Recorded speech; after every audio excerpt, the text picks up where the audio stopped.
peux peut-être te présenter, Marie-Pierre?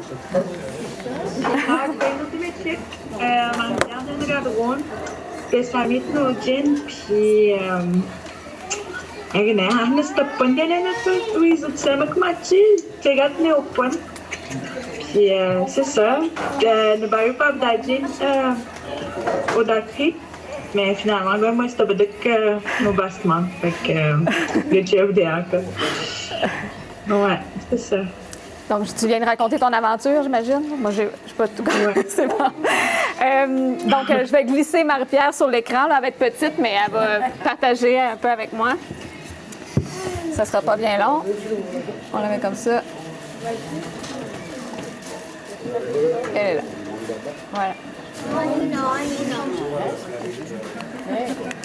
On se met ici. OK.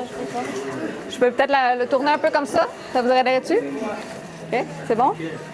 Donc, Marie-Pierre et moi, moi, je suis venue pour la première fois ici en 2023, juste pour rencontrer la communauté. J'étais dans le cadre d'un autre projet avec Kawachikamak, puis j'en ai profité pour venir rencontrer un peu les gens dans la communauté ici, les gens en services sociaux, un petit peu à l'école, juste pour me présenter, puis parler de ce que je faisais comme recherche. Donc, moi, je l'ai dit tout à l'heure, je suis professeure chercheuse en psychoéducation à l'Université de Sherbrooke. Puis, je suis venue juste expliquer qu'est-ce qu'on faisait, puis voir, est-ce qu'il y a des besoins dans la communauté qui a un projet de recherche pourrait aider à répondre. Puis, après quelques visites, on a décidé de faire un projet justement sur le retour dans la communauté après la thérapie, pour mieux comprendre, pour mieux accompagner après ça que les gens des services sociaux, les intervenants, mais aussi toute la communauté puissent mieux aider les gens après la thérapie qui reviennent pour les aider dans leur guérison.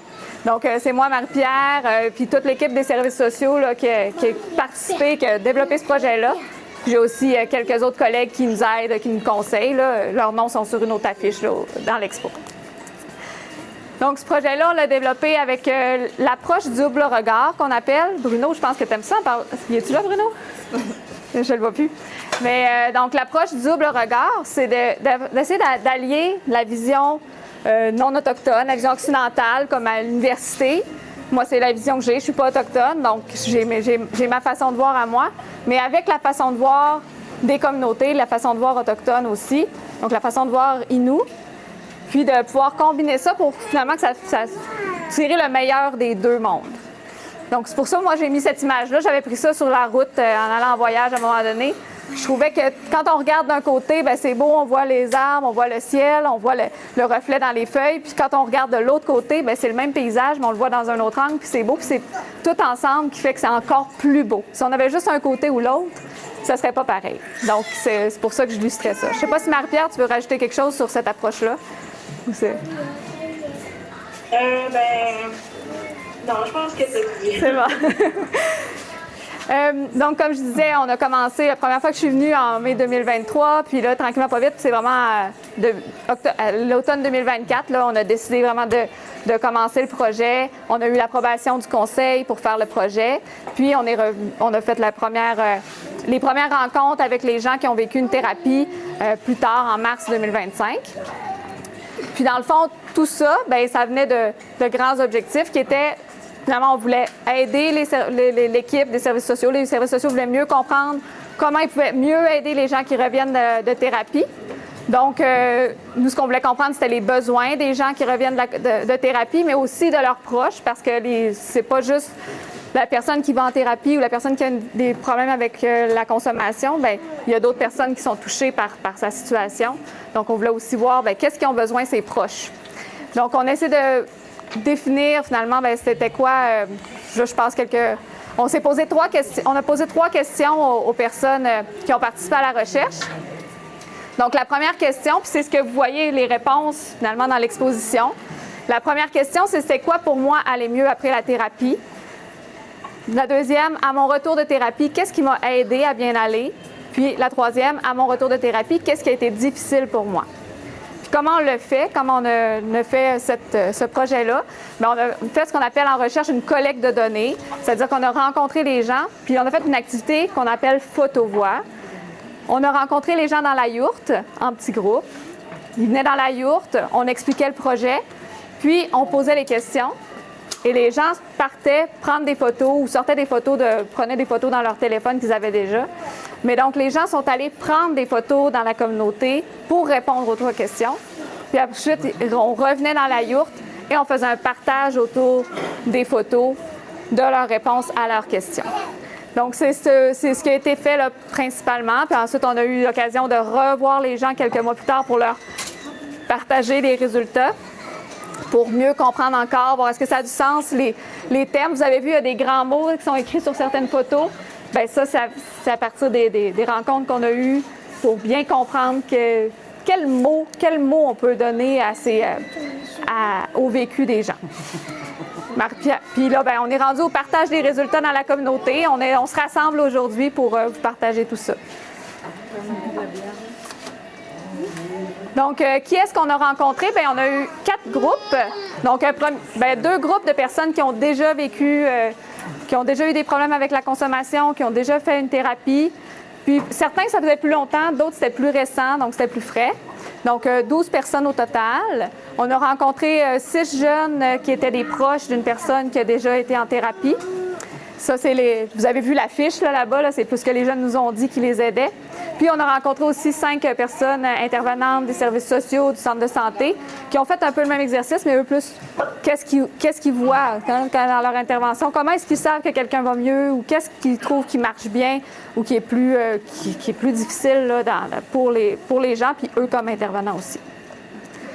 Donc, il y a quand même plusieurs personnes, là, 22, 21 personnes là, qui ont participé à la recherche, donc 22 personnes de la communauté. Marie-Pierre, avais-tu quelque chose à ajouter là-dessus? Je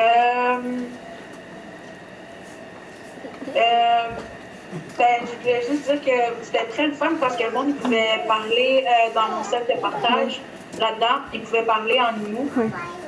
Puis en français, dans le fond, dans la langue qui était le plus confortable. Puis, j'ai mal le temps.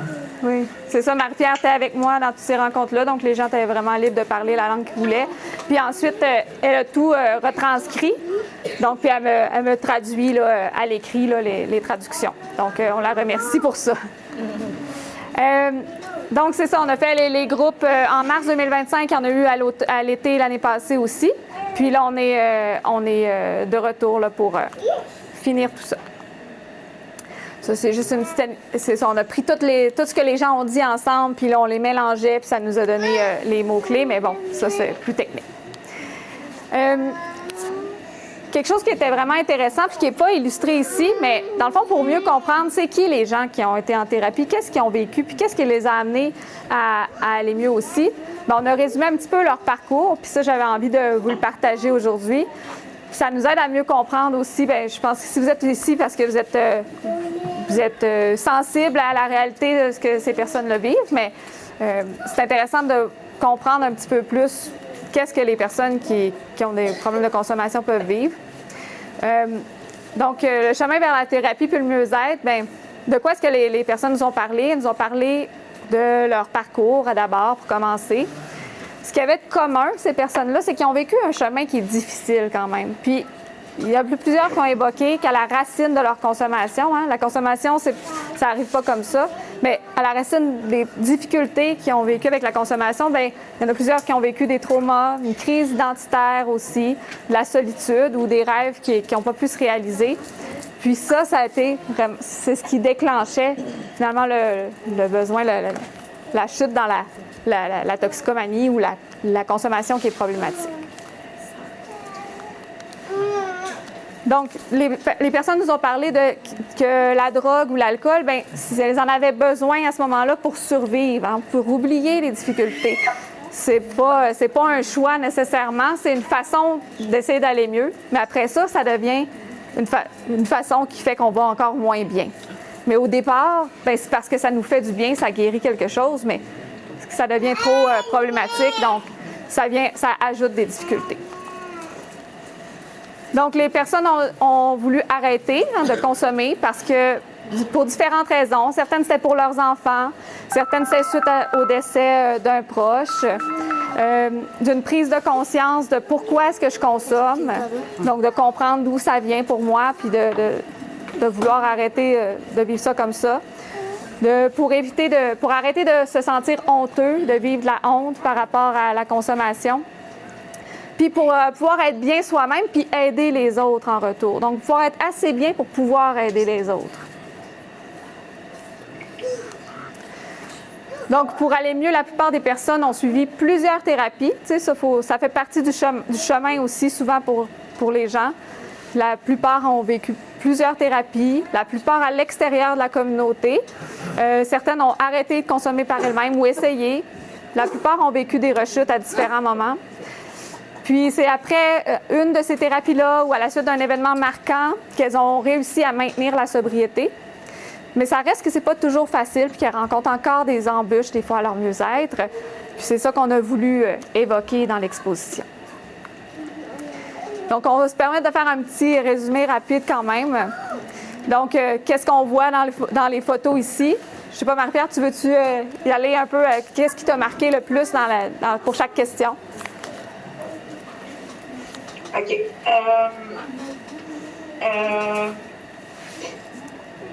Moi, ce qui m'avait marqué dans cette question-là, c'était que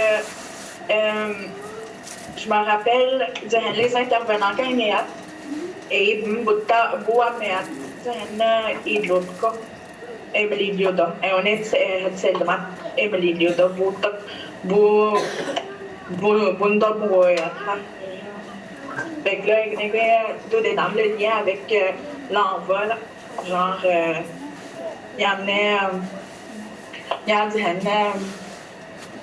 les et aussi de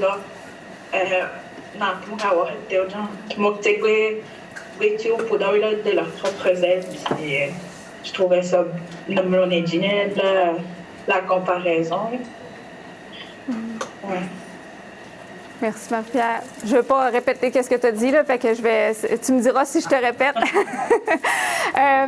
Mais oui, donc, on avait comme 3 thèmes principaux qui est vraiment ressortis. L'envol, le fait d'être en mouvement, de retrouver une routine, mais des activités qui sont plus saines aussi, puis de s'engager aussi auprès de sa famille, d'être en mouvement aussi pour sa famille, puis de mieux se comprendre, de retrouver son identité, de mieux se connaître, de retrouver son identité culturelle, personnelle. Donc, c'était vraiment ce qui se dégageait. Donc, c'est pas juste arrêter de consommer. Quelqu'un qui va mieux après la thérapie, c'est pas juste qu'il consomme plus. Il y a certaines personnes même qui continuent de consommer, mais moins, ou certaines substances, pas d'autres. Mais c'est vraiment la personne, elle se sent plus libre, elle est plus active, puis elle se connaît mieux. Dans ce qui aide après la thérapie, on ne vous relira pas la belle citation qui est ici, c'est celle qui est au mur, puis on va vous laisser la découvrir.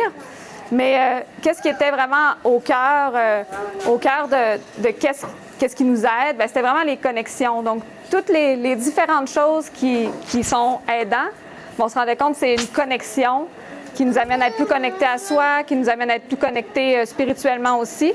Puis au cœur de ça, bien, il y avait vraiment Nuchimit, puis quelqu'un qui a nommé l'arbre mon ami. Il y a beaucoup de personnes qui référaient aux arbres ou à la nature, ou comment le contact avec la nature les aidait. Puis c'est comme si Nuchimit, finalement, le contact avec le territoire amenait plus de connexion, une occasion de se libérer émotionnellement, plus d'ancrage au niveau physique aussi. Hein, ça nous donne des bonnes habitudes de vie. Au niveau physique, on réussit à être plus actif.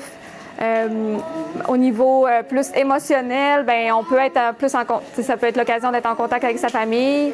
Au niveau plus mental, ben aussi ça peut être l'occasion de faire des apprentissages, d'apprendre notre culture, de transmettre aussi. Puis spirituel, d'être connecté au Créateur. Marie-Pierre, j'aimerais ça, peut-être, tu veux-tu nous parler un petit peu plus de ça, de ce que toi t'as compris ou... Nilil na mas bakabijita donc nous tegano taman wawi mo et l'autre et mettons la culture wawi dani inuido wizard les mois et abdelud les connexions les et mstiap statnelo et d'apprendre avec wizard les mois que nous sommes et d'apprendre avec la nature, avec leur culture qu'il y a. C'était une grosse partie de le fait d'être de l'eau, autant la culture que nos amis et mon cœur, la spiritualité, les maris-points de moi, de mon chemistry, c'est good. Fait que, merci, Marie-Pierre. Puis, donc, la troisième question, bien, c'est sûr que celle-là est plus difficile, mais les réponses nous ramenaient aussi à ce qui nous aide souvent.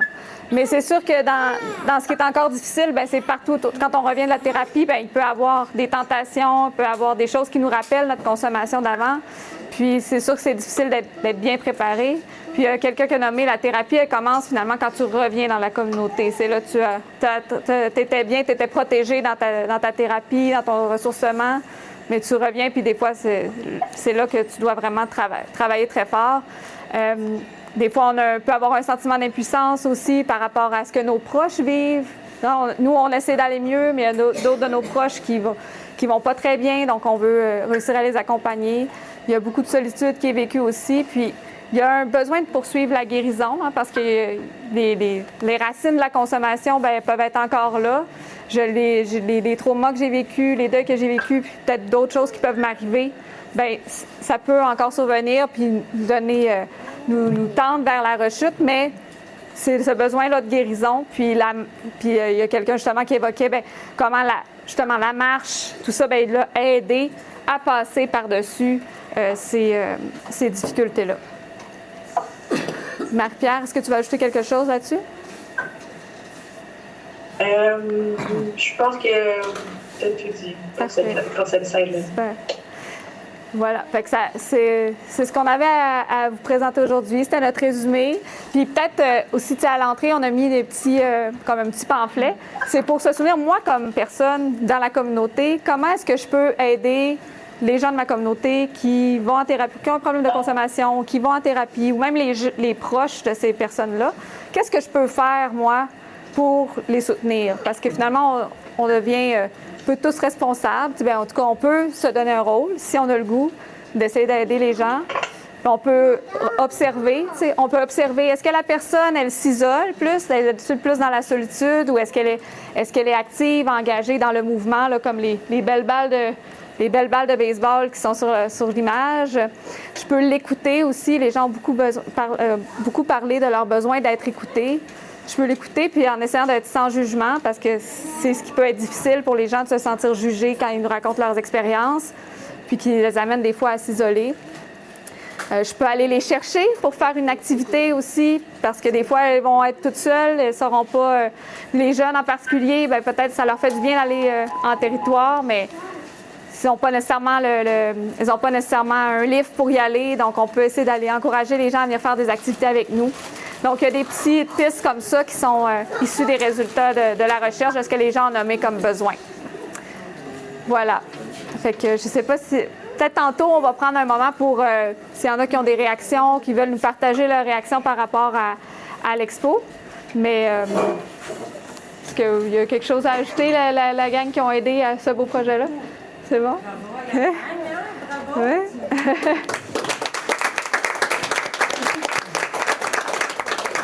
Merci. Merci Marie-Pierre d'avoir été là.